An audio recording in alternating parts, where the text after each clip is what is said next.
3, 2, 1, start. Mr. Deputy Speaker, Sir, the recommendation on certain observations of the board with regard to the policy on children of our country is really speaking a very good outcome and a very good exercise. I have patiently heard the views on the policy as they were expressed by our Honorable Deputy Minister on the last day of the previous session. I also congratulated him for his attitude towards the children. But I would like to point out a few things on this national policy on children, which is followed in other countries as well as in India. In India, perhaps it is a known fact both from the point of view of religion and that of ancient thinking that the child is treated as God. Usually, it is a common phenomenon both in the villages and the cities. This symbolizes our devotion to children. It also indicates our expectations and our dreams about children. Para.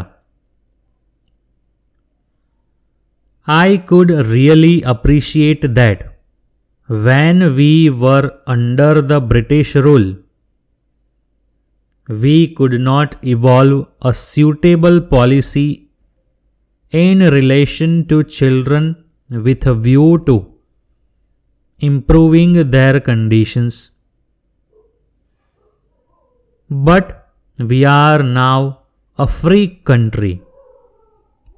After taking oath as the Prime Minister of Free India, Jawaharlal Nehru never forgot to mention something about the children of India whenever he spoke, whether on the occasion of Republic Day, Independence Day, or anything else.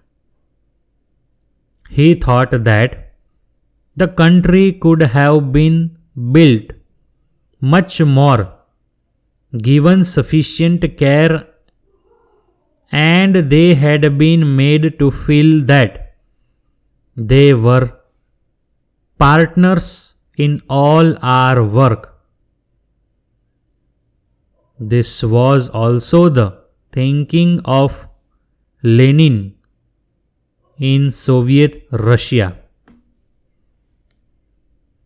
Immediately after the revolution, Lenin used to speak about children on all occasions and say that they should be given due care.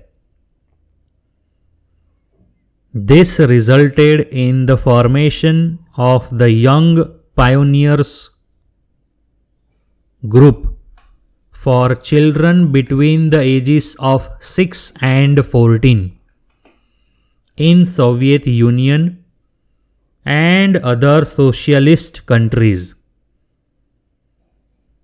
In all the socialist countries, this group is recognized, engineered, financed, and administered by the governments and given highest priority in the matter of development. Similarly, measures have been undertaken recently in Iraq also. While I was there recently, I could see that they have adopted the same policy. The first priority is given to them by that country. In our country, many organizations do take care of the children. Voluntary organizations and the state governments do provide them with many facilities para. The recommendations are very nice.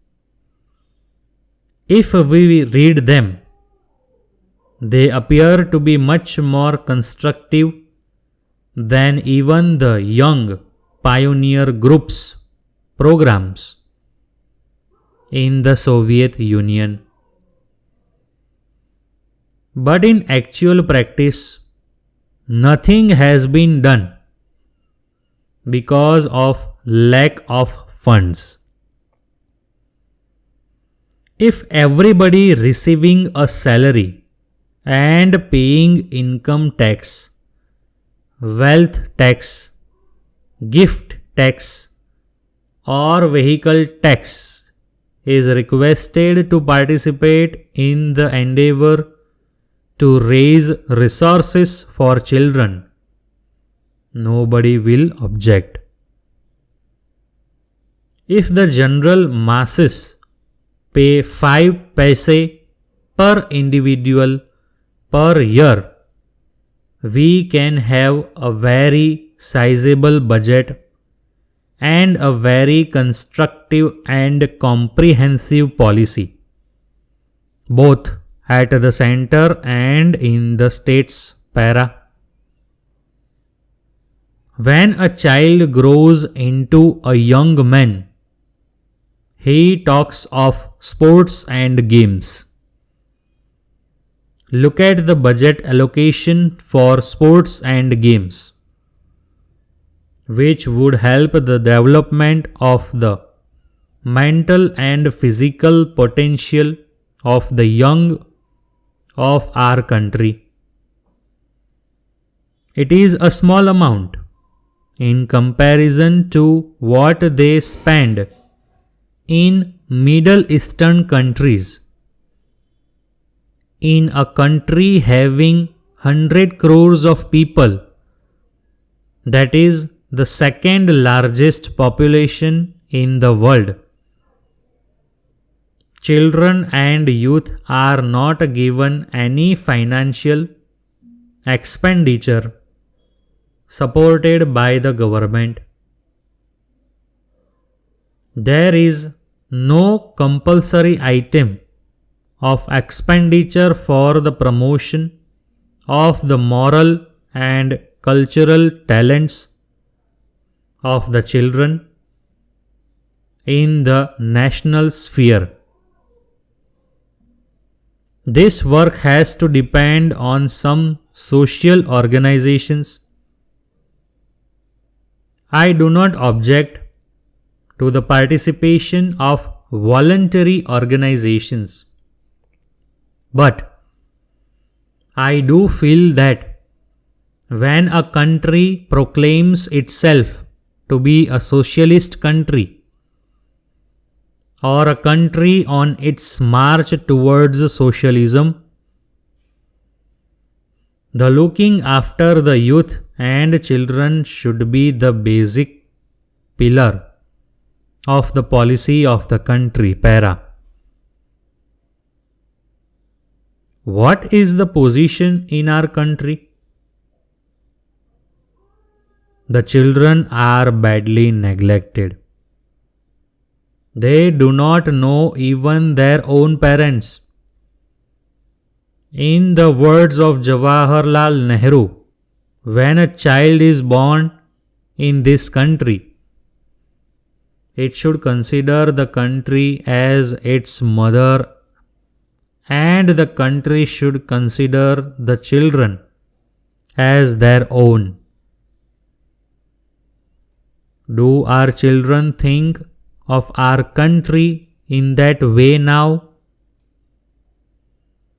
Today, the looking after of children is done by the father of a church because they feel that is the way to serve God. Sometimes we give them prizes or we recommend their names to the United Nations organization